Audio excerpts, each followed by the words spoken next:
東漢末年，九江太守盧植不滿日落西山的朝廷，托病辭官後，回到家鄉涿縣開辦學堂。這一年是西平4年，也就是公元175年。他的众多學生中有3個人值得關注，分別是劉備、劉德然和公孫瓒。劉德然是劉備堂兄弟，祖宗都可以追溯到中山靖王的兒子劉桢。他家境殷實，父親劉元起也很喜歡劉備這個侄兒，生活和學業上各種資助，所以劉備才上得起盧植開辦的名牌學府。陳壽的《三國志·先主傳》記載非常簡略，但也完全可以分析出劉備當時的狀況，尤其是不甚樂讀書，喜狗馬、音樂、美衣服，還有喜歡結交豪俠，其實已經把所有的情況都交代了。出身寒微的劉備不喜歡讀書，反而喜歡音樂和美服這些附庸風雅的東西，以及奢侈消費，與他當時的身份環境並不相符，說明他充分認識到圈层的重要性，努力想擠進富家子弟的社交圈子，試圖跨越階級，並尊稱公孫瓒為兄。事實證明他沒有走眼。公孫瓒在光和年間，也就是178至184年，在邊塞以少勝多，擊退鲜卑騎兵，立下戰功後，被升任為涿縣县令。有了這層保護傘，劉備當然也不會閒着，把史書中的描述翻譯成白話就是，當時他在社會上很有名气，越來越多的人開始追隨他。只看表面，這就很迷。一個家境貧寒賣草鞋為生的人，這些人跟隨他做什麼？但眼光放遠一點，劉備起家後被稱為梟雄，這2個字的背後似乎隱隱說明了一些問題。再看劉備幾年後振臂一呼，就有上千人跟着他賣命去打黃巾軍，答案就變得越來越清晰了。如果劉備平時身邊不是聚集着一群亡命徒，這種情況成立嗎？那麼新的問題也隨之而來，劉備哪來的資本網絡這麼多人跟隨自己呢？在這裡我們要談到一件細思極恐的事。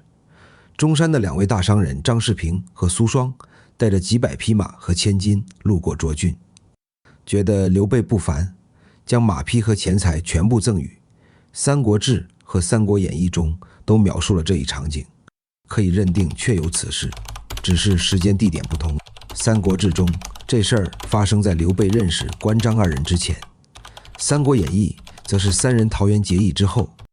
這件事兒合理嗎？幾百匹馬和千金，放在任何時代都是一筆可觀的巨額財富。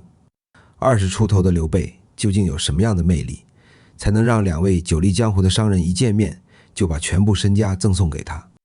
唯一可以確定的是，這確實是劉備的第一桶金，他就此有了聚眾資本。如果按正史記載，關羽和張飛也是在这個時期來到劉備身邊的。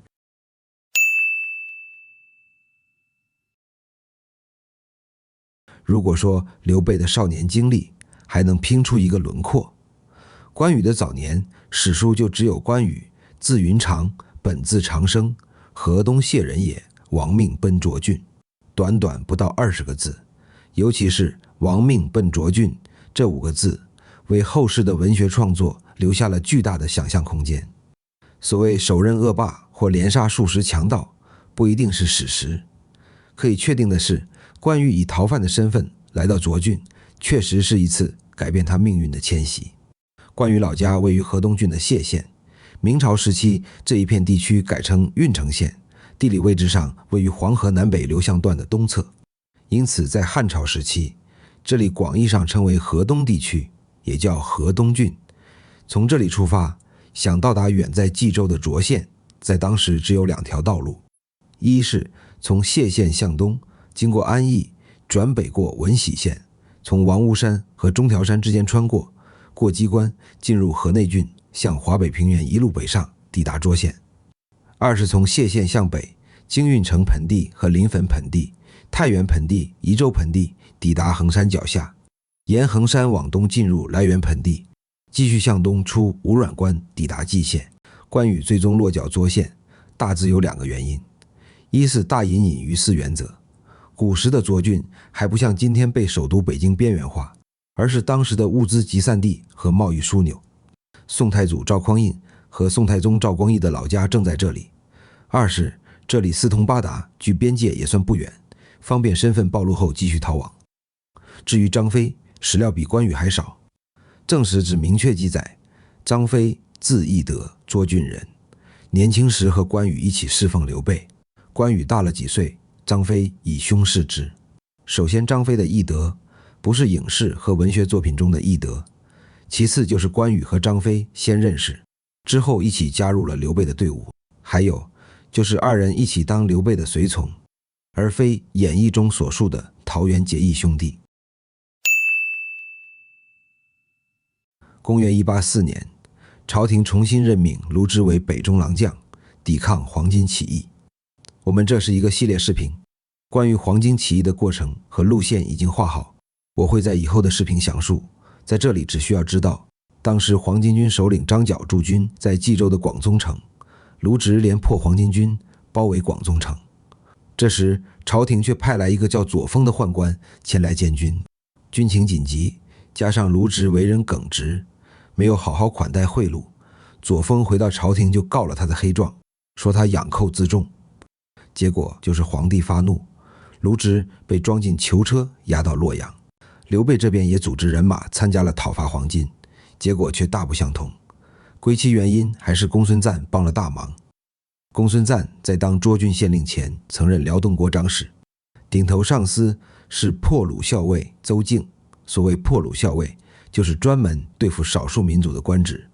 公孫瓒在一次戰役中救了邹靖的命。劉備靠着這層關係，跟隨邹靖討伐黃巾軍，刷了不少的經驗。隨着張角病死，黃巾軍之亂很快平息，劉備的戰功也被邹靖跟着報了上去。然而，這不足以讓他當上後來的縣令。真正讓劉備當上官的戰功，是第2年的涼州之亂。涼州之亂在歷史上雖然沒有黃巾起義的名氣大，但危險程度要遠高於農民起義。因為敵人是有編制、有作戰經驗且糧草充沛的北方鐵騎，戰鬥力遠非黃巾起義的農民可比。朝廷有人提出師夷長技以制夷，也就是用歸附的鲜卑和烏桓騎兵抵禦外敵。邹靖此時已經升為北軍中侯，來到漢靈帝身邊。他向皇帝建議用公孫瓒帶領的鲜卑騎兵為主力，代替已經衰落的烏桓部落。表面上是心繫朝廷，實際全是算計。邹靖想為公孫瓒積攢軍功，但率領烏桓騎兵的張純十分憤怒，居然起兵造反了。公孫瓒也被困在幽州，不能去支援涼州。漢靈帝無奈，只好又派青州軍去幽州平叛。於是劉備這支私人武裝又加入青州軍去營救公孫瓒，在途中遭遇叛軍部隊，幾乎全軍覆滅。劉備中箭落馬，躺在地上裝死，才躲過一劫。不久後，公孫瓒打敗張純，將其趕往塞外。劉備因功被封為安喜縣尉。這事兒還沒完，不過眼下可以先把目光轉向劉備這邊。安喜縣在中山國，屬於冀州轄區。劉備這個當年的中山靖王之後，通過個人努力和家族朋友的支持，終於又回到中山境內。這時我們就要再次聊回關羽和張飛了。正史中從未記載桃園3結義，但按當時的習俗，劉備很可能與眾多兄弟舉行過類似喝血酒的儀式。關羽和張飛人高馬大，在普遍營養不良的古代，本就鶴立雞群，多場戰役都能存活下來，並且不避艱險，始終跟隨在劉備左右，才最終成了劉備集團的核心。公元200年，關羽被曹操俘獲，受到優待時，仍明確說自己受過劉將軍厚恩，曾發誓共死，不能背棄。這才是歷史中劉關張的真實關係。未必有桃園結義的誓言，但存在長期共同生活、共同冒險、互有名分和軍事責任的核心集團。《三國演義》把數十年形成的信任壓縮成寢則同床、抵足而眠的一頁，而正史則把這份關係留在了多次逃亡重組和戰爭磨難之中。《三國演義》中，張飛鞭打督郵的橋段好像爽文，看起來痛快淋漓。真實歷史上鞭打督郵的人其實不是張飛，而是劉備親自動手。劉備為什麼不珍惜這個拿命換來的官職呢？這事兒還要從公孫瓒那邊說起。公元187年前後，冀州刺史王芬又造反，許攸也在此時粉墨登場。他邀請曹操加入，曹操果斷拒絕。不久後，王芬被朝廷剿滅，冀、青、幽并连年叛亂。汉靈帝請出劉氏大長老劉虞出山擔任幽州牧。劉虞很有能力，很快将之前叛亂的張純抓獲並斬首。調查過程中，邹靖和公孫瓒的關係浮出水面。邹靖當時就在皇帝身邊，屬於瓮中捉鱉，很快遭到處理。這個人從此就在史書中消失了。而公孫瓒在遼東一帶駐軍，朝廷一時拿他沒辦法，就開始處理公孫瓒的裙帶關係。這樣一來，劉備自然也受了連累。當時作為中央巡查組的督郵到了安喜縣，劉備想要走後門送禮，但此事已經驚動朝廷，督郵不敢開這個後門，就閉門不見劉備。劉備眼見無解，一怒之下綁了督郵，痛打一頓後棄官亡命，並非像演義中描寫那樣，督郵索賄不成欲加害劉備才挨了打。由此，劉備的性格也可見一斑。梟雄二字本就代表着強橫而難以馴服的人，能出現在劉備身上，絕不是忽然之間冒出來的。此時，劉備的老師盧植已經官至侍中，也就是汉靈帝的高級顧問。公元189年，劉備几經輾轉到達首都洛陽，結識了少年曹操。下一期我們會走進曹操，分析他的家世和起家史。因為解讀三國歷史需要頻繁提到一些諸如州、郡、縣以及刺史、太守、州牧這些基本概念，所以占用本期視頻的後半段，提前對這些地理和官職的含義做一些解釋，以方便大家更好地了解接下來的系列視頻。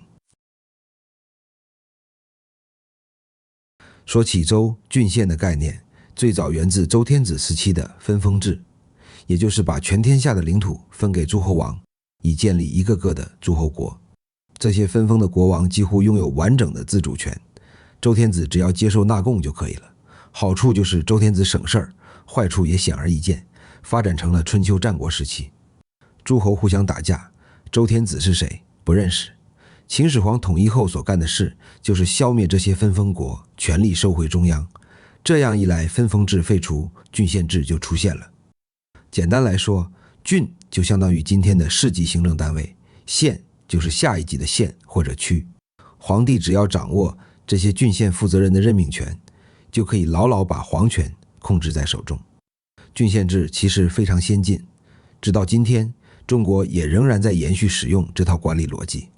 劉邦建立漢朝後，繼承了秦朝的郡縣制，但又往回小退了一步，實行了郡國並行制，也就是郡縣和封國同時存在。這當然是為了滿足那些功臣希望有自己封地的虛榮心。與此同時，朝廷當然不會像周天子那般賦予這些封王那麼大的權力。漢朝的封國和郡屬於同一級別行政單位，比如劉勝的中山靖王。但漢朝為了防止出現周天子時期那樣，封國国君慢慢做大，形成一個一個的獨立小集团。於是又在封國的上面套了更高一級的行政單位殼子，也就是州，用州來管理下轄的郡和封國。初始時，州只是一個範圍的稱呼，類似於河東地區這種概念。中原地區人口密集，這個範圍就小些，偏遠地區的州範圍相對較大。皇帝派人到州負責監察工作，看看形勢穩不穩定，有沒有不安分的封國造反。這個官職叫做刺史，相當於今天的巡查員，只是負責考察官員，核實績效，不參與地方管理工作。到了東漢末期，中央政府逐漸將州這一概念轉正，也就是相當於今天的省级行政单位，管理下面的郡、封国和縣。一州之長稱為州牧，權力和地位超過了以往的刺史，相當於今天的省長。下面再介紹一下漢朝時期的封國。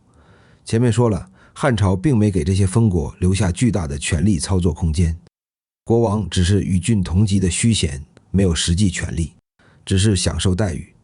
具體行政工作則由中央政府派專人負責，這個專人稱為國相。比如讓梨的孔融是北海相，劉備也做過平原相。郡的一級長官稱為太守，國相和太守平級可以看成同一官職的不同叫法。研究歷史需要注意的是，漢末的國和郡並不是一成不变的，在某些時候会相互轉換。比如皇帝某個兒子封在北海郡，北海郡就會撤郡，改為北海國，這個兒子就是北海國的北海王。北海太守也同時改名為北海國相。這個北海王死後，如果沒後代繼承王位，北海國又會重新改為北海郡。這類事情在漢朝司空見慣，老百姓也見怪不怪，反正都是你們老劉家的事兒，愛怎麼折騰就怎麼折騰。最後再說縣，這就很簡單了。縣在郡之下，一級長官稱為縣令或縣長，人名與縣名合稱時，則可以更加簡化，稱為令或長。